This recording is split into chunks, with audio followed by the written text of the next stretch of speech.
Welcome student. आज आपण life processes of living organism part 2 याचा लास्ट पार्ट बघणार आहोत. याच्या अगोदर आपण रिप्रोडक्टिव्ह सिस्टीम पाहिली, त्याच्यानंतर गॅमेट फॉर्मेशन, फर्टिलायझेशन, मेन्स्युरेशन सायकल अशा बऱ्याचशा कन्सेप्ट आपण पाहिल्या होत्या. आजचा थोडासा पार्ट वेगळा आहे. ह्या लेक्चरमध्ये आपण रिप्रोडक्शन इन मॉडर्न टेक्नॉलॉजीचा स्टडी करणार आहे. रिप्रोडक्शन म्हणजे काय आपण पाहिलं, त्याचे टाईप्स पाहिले, नंतर ह्युमन रिप्रोडक्शन कसं होतं ते पाहिलं.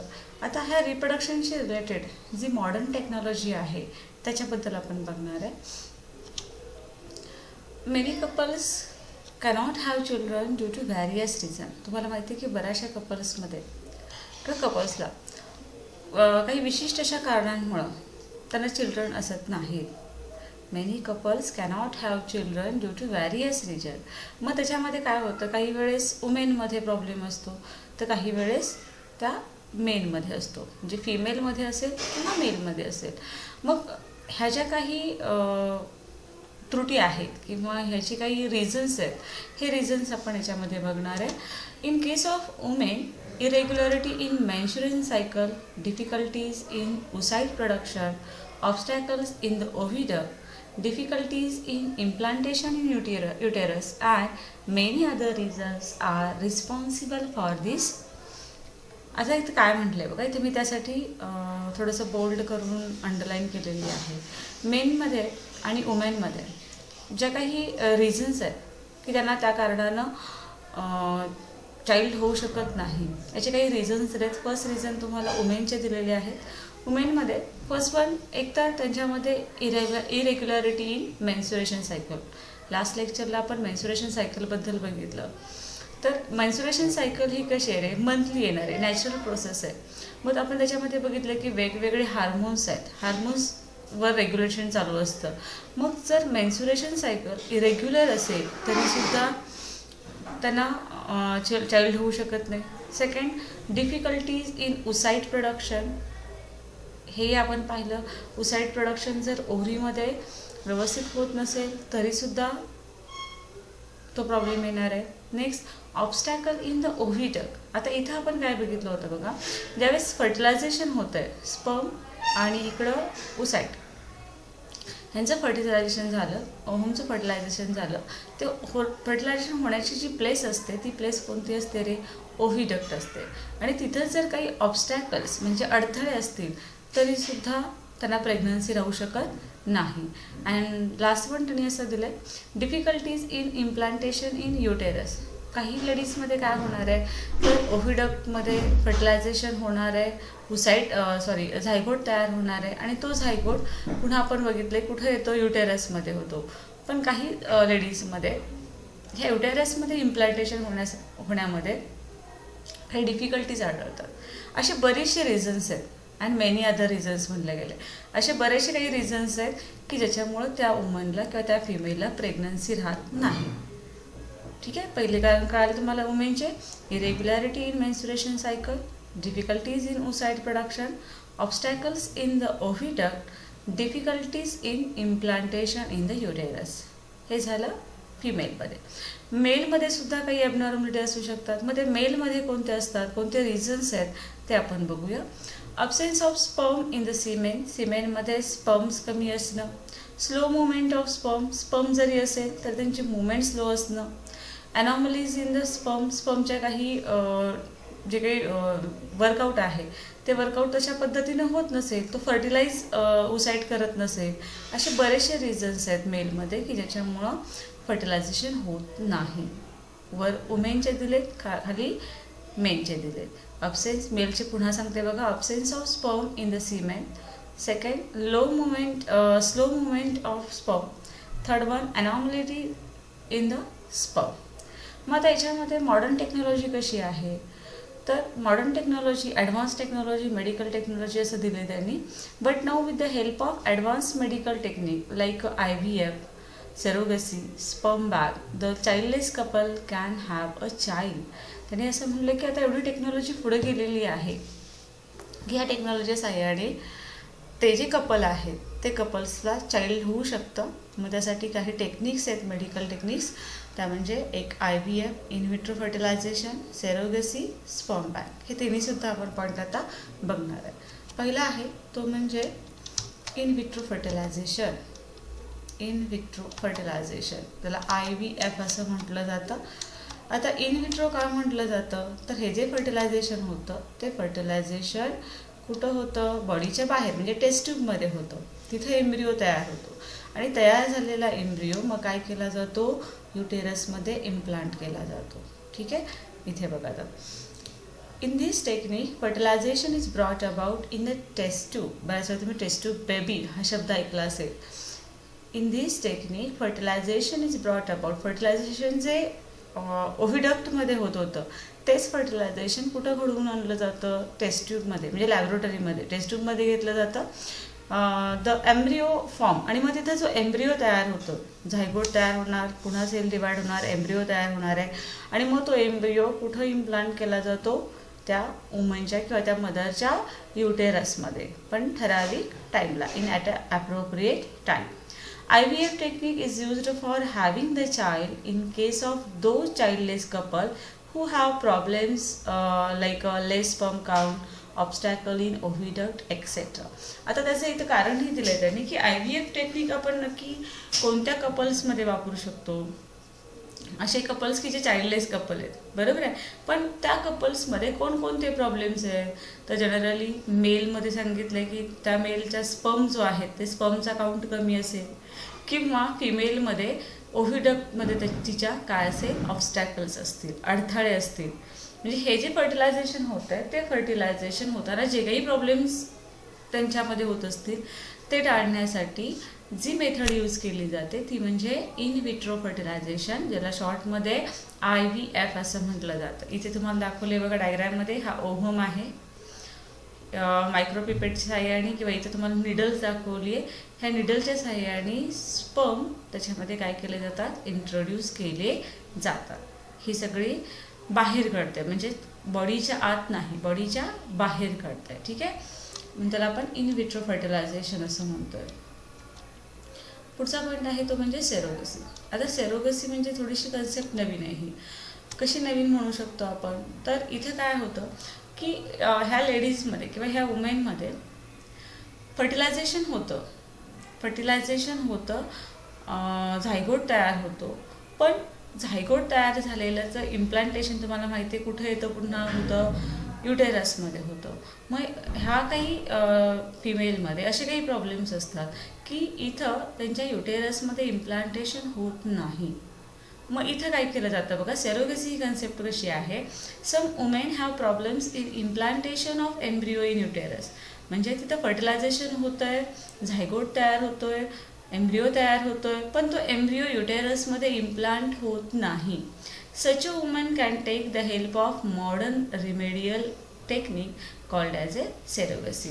मग इथं अशा कपल्समध्ये किंवा अशा वुमेन काय करतात, तर सेरोगसी टेक्निक यूज करतात. मग सेरोगसी म्हणजेच काय बघा, in this technique oocyte is collected from the ovary of woman having problem in implantation in uterus.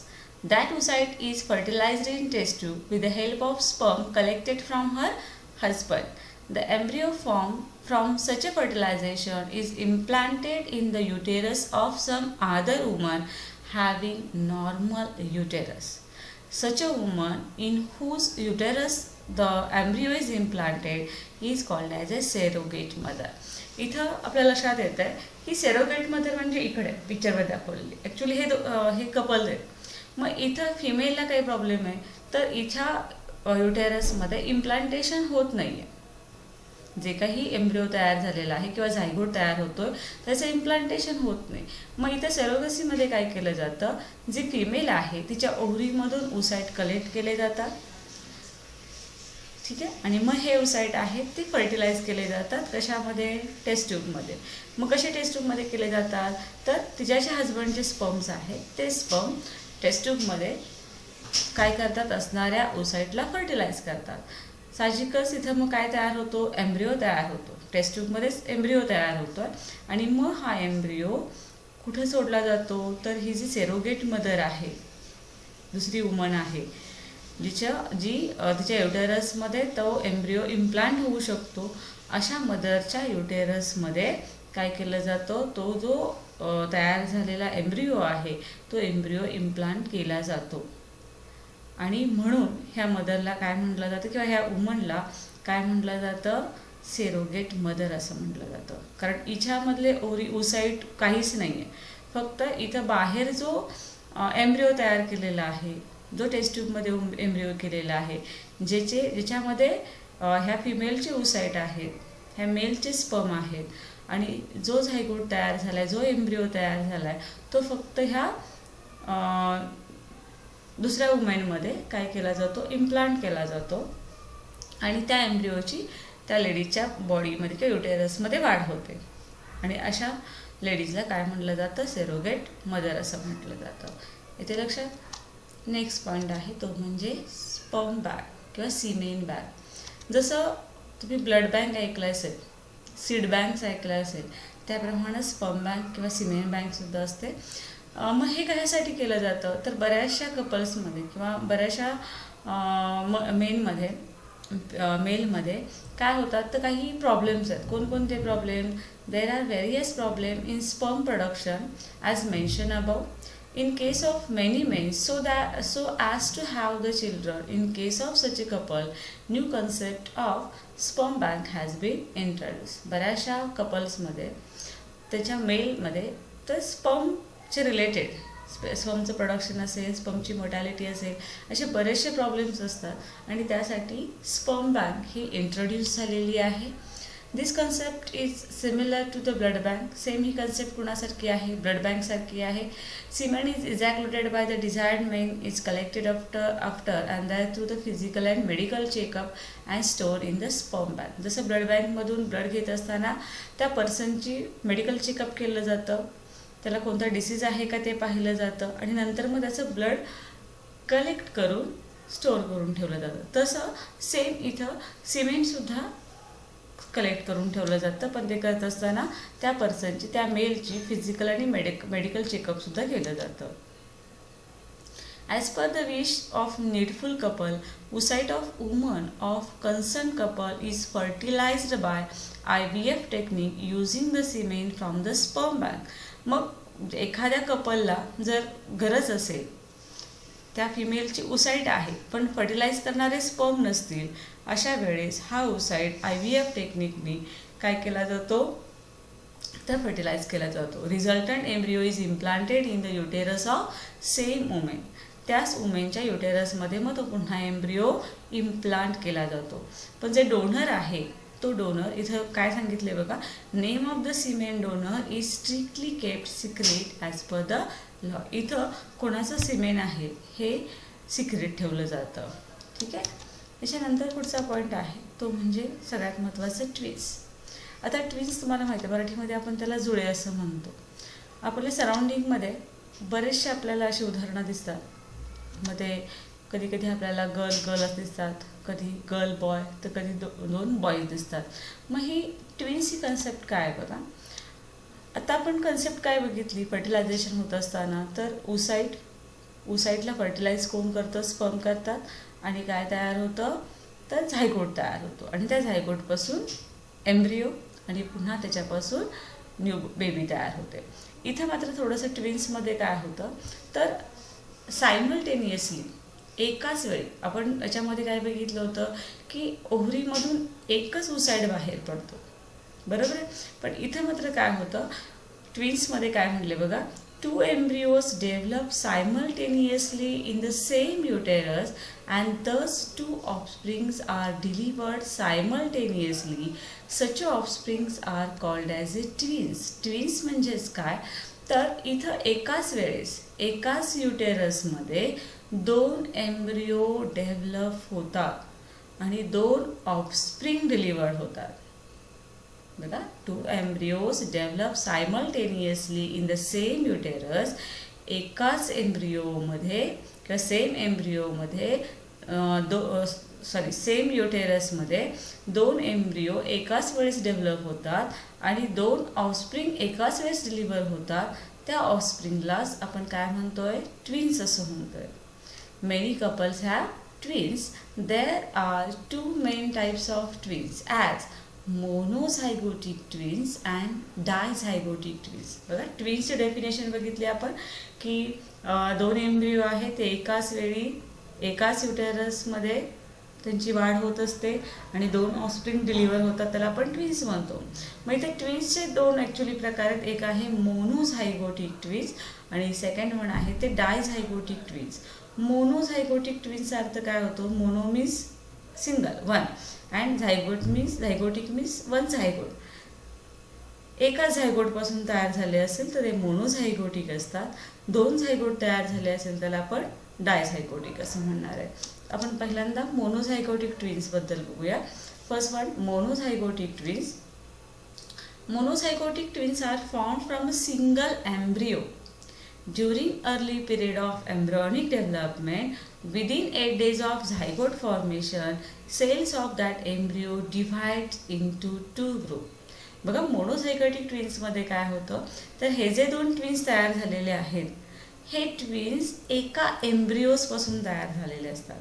मग कसं होतं तर तुम्हाला माहिती आहे की पहिल्यांदा जे काही झायगोट तयार होतं तो झायगोटची ग्रोथ होत असताना की झायगोट फॉर्मेशनपासून जर 8 दिवसामध्येच काही कारणानुसार जर त्या झायगोटचे दोन भाग झाले तर ते दोन भाग स्वतंत्रपणे वाढायला सुरुवात होते. असताना एकच झायगोट आहे पण काही कारणांनुसार फर्टिलायझेशन झाल्यापासून विदिन 8 डेजमध्ये काय झालं काही कारणानुसार जर त्या झायगोटचे दोन भाग झाले तर ते दोन भाग इंडिपेंडेंटली वाढायला सुरुवात होते. बघा during early period of embryonic development within 8 days of zygote formation झाल्यापासून 8 दिवसामध्ये cell of that embryo divide into two group. इथं एम्ब्रियो किती याच्यामध्ये होतोय डिवाइड? टू ग्रुपमध्ये होतोय. Thus two groups develop as two separate embryos and thus monozygotic twins R form. म्हणजेच इथं जे दोन ग्रुप्स आहेत हे दोन ग्रुप्स झालेले सेपरेट एम्ब्रियो झाले इथं तयार आणि दोन्हीपासून दोन नवीन ट्विन्स तयार होणार. बरोबर आहे. म्हणजे त्याला आपण एकाच झायगोटपासून तयार झालेत म्हणून त्यांना आपण मोनोझायगोटिक ट्विन्स असं म्हणणार आहे. Such twins are genetically exactly similar to each other. आता ह्याचं वैशिष्ट्य काय असणार आहे? एकाच झायगोटपासून तयार झालेले आहेत त्यामुळं जेनेटिकली ते कसे असणार आहेत? सिमिलर, एक्झॅक्टली सिमिलर असणार आहे. कारण दोन्हींमध्ये जेनेटिक मटेरियल सारखंच आहे त्यामुळं ते कसे असतात? एक्झॅक्टली सिमिलर असतात, एकमेकांसारखे असतात. Due to the such twins are exactly similar in their appearance and their gender is also same. आणि साहजिकच जेनेटिकली एक्झॅक्ट असल्यामुळं किंवा सिमिलर असल्यामुळं दिसतानाही ते सारखेच दिसतात. त्यांचं जे ॲपियरन्स आहे तो ॲपियरन्ससुद्धा सारखा असतो, शिवाय त्यांचं जेंडरसुद्धा सेम असतं. जेंडर मीन्स एकदा ते काय असतील दोन्हीसुद्धा बॉयज असतील किंवा दोन्हीसुद्धा गर्ल असतील. Both will be either boys or girls. ठीक आहे. जेंडर त्यांचं म्हणजे गर्ल्स असेल झायगोट तयार होताना गर्ल्सचे असेल तर साहजिकच दोन ट्विन्स असणार आहेत त्या गर्ल्स असणार आहेत. झायगोट तयार होताना जर बॉयजचं असेल तर साहजिकच दोन बॉयज डिलिव्हर होणार आहेत इथे. In case of monozygotic twins, if the embryonic cells are divided into two groups 8 days after the zygote formation. आता ही मगाशी आपण कंडिशन काय बघितली की मोनोझायगोटिक ट्विन्स केव्हा तयार होतात तर फर्टिलायझेशन झाल्यापासून काही कारणानुसार जर झायगोट 8 दिवसाच्या आत डिवाइड झालं त्याचे दोन भाग झाले तर हे ट्विन्स तयार होतात. पण आता पुढं असं म्हटलं आहे की या मोनोझायगोटिक ट्विन्समध्ये जर 8 दिवसानंतर झायगोट फॉर्मेशनच्या 8 दिवसानंतर ही एम्ब्रियॉनिक सेल जर डिवाइड झाली तर there is a highly possibility of formation conjoint twins. कॉन्जॉईंट्सला सायसम्स ट्विन्ससुद्धा असं म्हटलं जातं. कॉन्जॉईंटचा अर्थ काय तर जे बरेचसे बॉडी पार्ट्स असतात ते कसे असतात तर एकत्र असतात. बरेचसे तुम्ही उदाहरणंही पाहिली असतील. Such twins are born with some part of body joined to each other. कधी कधी त्यांचे दोन डोकी एकमेकांना जोडलेले असतात किंवा जो चेस्टचा भाग आहे तो जुळलेला असतो. काही ऑर्गन्स त्यांच्यामध्ये कॉमनसुद्धा असतात. Some organs are common in a such twins. पण ही पॉसिबिलिटी केव्हा आहे ज्यावेळेस झायगोट फॉर्मेशन झाल्यानंतर ती एम्ब्रियॉनिक सेल जर 8 दिवसानंतर जर डिवाइड झाली तर ह्याचे चान्सेस असतात. ठीक आहे. नेक्स्ट पॉईंट बघतोय आपण डायझायगोटिक ट्विन्स. मगाचे ट्विन्स होते ते एकाच झायगोटपासून तयार झाले होते आणि साहजिकच ते एकमेकांसारखे सिमिलर होते, त्यांचं जेंडर सेम होतं. आता डायझायगोटिक ट्विन्समध्ये काय म्हणलंय, occasionally 2 sides are released from the ovary of woman and both oocytes are fertilised by 2 separate sperm and thus 2 झायगोट्स R form. इथं त्यांनी ऑकेजनली असं म्हटलंय, नेहमी जास्त नाही पण कधी कधी असं होतं की ओव्हरीमधून आपण काय म्हणतो एका वेळेस एकच oocyte बाहेर पडतो, पण इथं कधी कधी काय होतं, त्या वुमनच्या ओव्हरीमधून एकाच वेळेस 2 oocyte बाहेर पडतात. मेन्स्ट्रुएशन सायकलमध्ये आपण बघितले oocytes. मग इथं वुमेनच्या ओव्हरीमधून एकाच वेळेस 2 oocyte बाहेर पडतात आणि ते दोन्ही oocyte फर्टिलाइज होतात, 2 वेगवेगळ्या स्पर्म्स करत असतात. ते 2 oocytes आहेत, त्या 2 oocyteला 2 वेगवेगळे स्पर्म त्यांना काय करतात, फर्टिलाइज करतात आणि इथं 2 झायगोट तयार होतात. सेपरेट 2 झायगोट तयार होतात, म्हणून आपण ह्याला डायझायगोटिक ट्विन्स असं म्हणतोय. 2 embryos are formed from those 2 zygote and both of those embryo are separately implanted in the uterus and thus dizygotic twins are delivered after complete development. इथं त्यांनी म्हटलंय इथं 2 एम्ब्रियो तयार झाले, दोन्ही एम्ब्रियो एकाच युटेरसमध्ये सेपरेटली काय होत जातात, त्यांची वाढ होत जाते, डेव्हलपमेंट होत जाते आणि हे डायझायगोटिक ट्विन्स आहेत, हे त्यांची कंप्लीट डेव्हलपमेंट झाल्यानंतर काय होतात, डिलिव्हर होतात. मग पुढं चान्सेस त्यांनी काय सांगितले, हे ट्विन्स जेनेटिकली डिफरंट असतील किंवा कदाचित काही गोष्टी सारख्या असेल त्यांच्यामध्ये आणि मे बी त्यांचं जेंडर सेम असेल किंवा डिफरंट असेल, सांगता येत नाही. इथं जेंडर जे आहे त्यांचं ते सांगता येत नाही. मग अशा आपण सांगितलं की जेंडर सेम असतं, दोन्ही बॉय असतील किंवा दोन्ही गर्ल्स असतील, इथं सांगता येत नाही.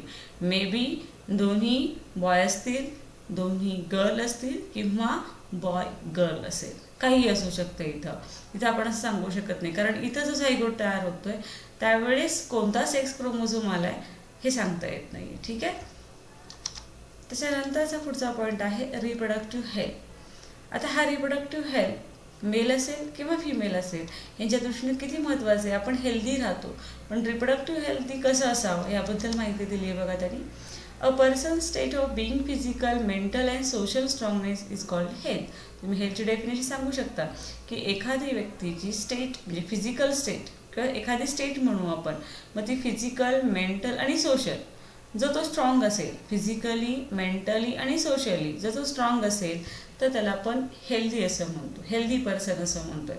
पण इथं रिप्रोडक्टिव्ह हेल्थबद्दल आपण काय सांगितलं बघा. In our country there seem to be a lack of awareness regarding reproductive health due to various reason like a social custom, tradition, literacy, shyness etcetera. तिने असं म्हटलं की आपल्या देशामध्ये बऱ्याच वेळा ह्या रिप्रोडक्टिव्ह हेल्थबद्दल अवेअरनेस पाहिजे तेवढा नाही, लॅक आहे, कमतरता आहे त्याची. कारण त्याला बरेचसेच आहेत. मग आपलं जे समाज आहे, आपली जी काही संस्कृती आहे किंवा लोकांच्यामध्ये असणारं इलिटरी असेल, शायनेस म्हणजे लाजणं, ह्या सगळ्या बऱ्याचशा गोष्टी आहेत की ज्याच्यामुळं रिप्रोडक्टिव्ह हेल्थकडं लक्ष दिलं जात नाही. Specially there seem to be indifference toward the reproductive health of women. सगळ्यात जास्त दुर्लक्ष कुठं होतं तर वुमनच्या रिप्रोडक्टिव्ह हेल्थकडे होतं असं म्हटलं त्यांनी. मग इथं आपण काय घेऊ शकतो बघा, काळजी काय घेऊ शकतो.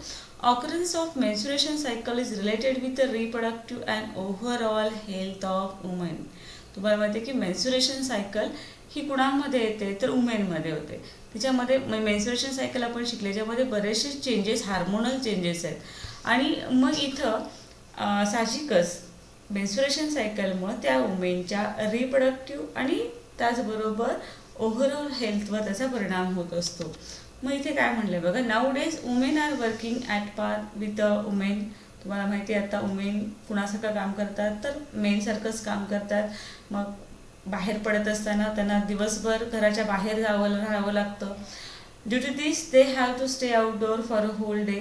Bleeding occurs during menstruation cycle. Due to these private organ genitals need to be maintained clean time to time, otherwise problems regarding reproductive health may arise. म्हणजे त्यांनी सांगितलं की मेन्स्ट्रुएशन सायकल त्या पिरियड टाईममध्ये जर व्यवस्थित काळजी घेतली गेली नाही वुमेनची किंवा वुमेनकडून, तर इथं बरेचसे प्रॉब्लेम्स जे रिप्रोडक्टिव्ह हेल्थशी रिगार्डिंग आहेत ते त्या फिमेलमध्ये येतात.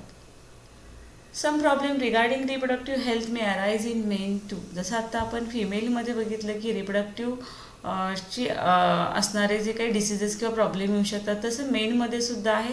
It is essential to maintain the cleanness of their genital. त्यांनी सुद्धा जे काही रिप्रोडक्टिव्ह ऑर्गन्स आहेत किंवा जेनायटल आहेत त्यांचं क्लीननेस ठेवणं गरजेचं आहे.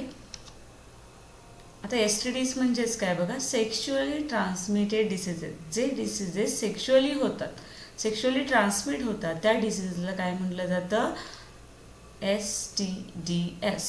ठीक आहे. तुम्हाला बऱ्याच वेळा याच्यावर ऑड मॅन आउट किंवा MCQ विचारला जातो. काही एक्झाम्पल लक्षात ठेवायच्यामध्ये, among the various sexual diseases, बरेचसे सेक्शुअल डिसीज आहेत, पण त्याच्यामध्ये जनरली जास्त प्रमाणामध्ये कोणते आहेत तर नावं लक्षात ठेवायची, सिफिलिस आणि गोनेरिया. सगळ्यात जास्त सेक्शुअल म्हणजे STDs जी आहेत ते कोणते आहेत तर सिफिलिस आणि गोनेरिया. मग याच्यामध्ये काय होतं बघा, both of these diseases are caused by bacteria. Syphilis असेल किंवा गोनेरिया आहे, हे दोन्ही सुद्धा कोणामुळे होतात तर बॅक्टेरियल डिसीज, बॅक्टेरियामुळे होतात. Occurrence of chance patches on various part of body including genital, rash, fever, inflammation of joint, alopecia etcetera are the symptoms of syphilis. सिफिलिसचे काही सिम्पटम्स त्यांनी इथं दिले की बॉडीवर किंवा त्याच्या जेनायटल ऑर्गन्सवर असे रॅशेस येतात, पॅच येतात, किंवा त्याला फीवर असतंय, ताप असतोय, किंवा त्याच्यामध्ये त्याच्या जॉईंट्समध्ये इन्फ्लामेशन असते. असे बरेचसे सिम्पटम आपल्याला त्या पर्सनच्या बॉडीमध्ये दिसतात ज्याला सिफिलिस झालेला आहे त्याच्यामध्ये.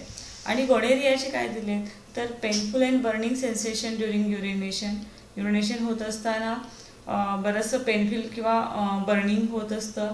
उजिंग of pus through penis and vagina. Female असेल तर व्हजायनामधून, मेल असेल तर पेनिसमधून पस बाहेर पडतो. Inflammation of urinary tract, anus, throat, eye, etc. are symptoms of gonorrhea. इन्फ्लामेशनचा अर्थ दाह होणे, जळजळ किंवा दाह म्हणू आपण. कशाने दाह होतो, युरायनरी ट्रॅक्टचा, ॲनसचा, थ्रोट, आयज एक्सेट्रा याचं इन्फ्लामेशन होतं. ही जी सगळी सिम्पटम्स आहेत ती गोनेरियाचे. 2 एक्झाम्पल लक्षात ठेवायचे, STDs which are the sexual transmitted diseases, syphilis and gonorrhoea. आणि हे दोन्ही डिसीजेस आहेत ते कशामुळे होतात, बॅक्टेरियामुळे होतात. आता याच्या पुढे आपण पॉप्युलेशन एक्सप्लोजन बघतो. चार्ट दिला आहे बघा, इयर आणि population 1901, 1911, 1921, 1931, 41, 51, 61, 71, 81, 91, 2001, 2011.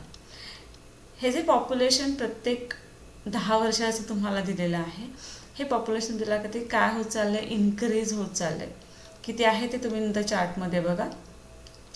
Excessive growth of population within short duration is called population explosion. मराठीमध्ये आपण महास्फोट असं म्हणतोय. इथं आपण प्रत्येक 10 वर्षामध्ये बघत चालू आहे, तर इथं ड्युरेशन फक्त 10 वर्षाचं आहे, पण प्रत्येक ठिकाणी ग्रोथ झाली. कशाची, पॉप्युलेशन. नुसती ग्रोथ नाही, कसली ग्रोथ आहे ती एक्सेसिव्ह आहे, प्रमाणापेक्षा जास्त. Excessive growth of population with a short duration is called as a population explosion. You may have realized from the table given beside about fast population growth of India. इंडियामध्ये जे fast population होत आहे हे आपल्याला कशामुळे समजतं आहे तर शेजारी दिलेल्या टेबलवरून लक्षात येतं आहे. We have to face various problems like unemployment, decreasing per capita income and increasing loan, stress on natural resources etc. हा तुम्हाला एक कधी कधी शॉर्टमध्ये क्वेश्चन पडतो किंवा मग लॉंग क्वेश्चन पडतो की हे जे पॉप्युलेशन एक्सप्लोजन होतं आहे त्याचे प्रॉब्लेम्स काय आहेत, आपल्याला कोणत्या प्रॉब्लेमला फेस करावं लागतं आहे. एका मार्काला विचारलं तर फक्त एवढीच नावं लिहायची, अनएम्प्लॉयमेंट. बरोबर, एम्प्लॉयमेंट म्हणजे इथं लोकांना नोकऱ्याच नाही आहेत. नंतर डिक्रीजिंग पर कॅपिटा इन्कम, जे काही देशाचं इन्कम आहे ते इन्कम कमी होत चालले, लोन वाढत चालले, स्ट्रेस आहे. कशावर stress? Stress on natural resources. आणि लॉंग क्वेश्चन आलं तर याच्यामध्ये मग तुम्हाला 2-2 सेंटेन्सेस ॲड करावे लागतील. ठीक आहे. These are the various problem we have facing now. Unemployment, decreasing per capita income and increasing loan, stress on natural resources etcetera. मग आपण इथं काय करू शकतो बघा, there is only one solution for all such a problem. हे सगळे problem जर आपल्याला सॉल्व करायचे असेल तर एकच सोल्युशन आहे, ते म्हणजे पॉप्युलेशन कंट्रोलमध्ये आणणं. पॉप्युलेशन कंट्रोलमध्ये आणणं. आणि मग त्यासाठी काय महत्त्वाची सगळ्यात गोष्ट आहे ती म्हणजे फॅमिली प्लॅनिंग करणं गरजेचं आहे. Family planning is essential for this. ठीक आहे. पॉप्युलेशन एक्सप्लोजनची डेफिनेशन पुन्हा बघा. Excessive growth of population with a short duration is called as a population explosion. त्याचे प्रॉब्लेम्स कोणकोणते आहेत तर unemployment, decreasing per capita income, increasing loan, stress on natural resources. आता इथे आपण हा लेसन पूर्णपणे कंप्लीट केलेला आहे. थँक्यू. आपण नेक्स्ट व्हिडिओमध्ये बघूया. थँक्यू.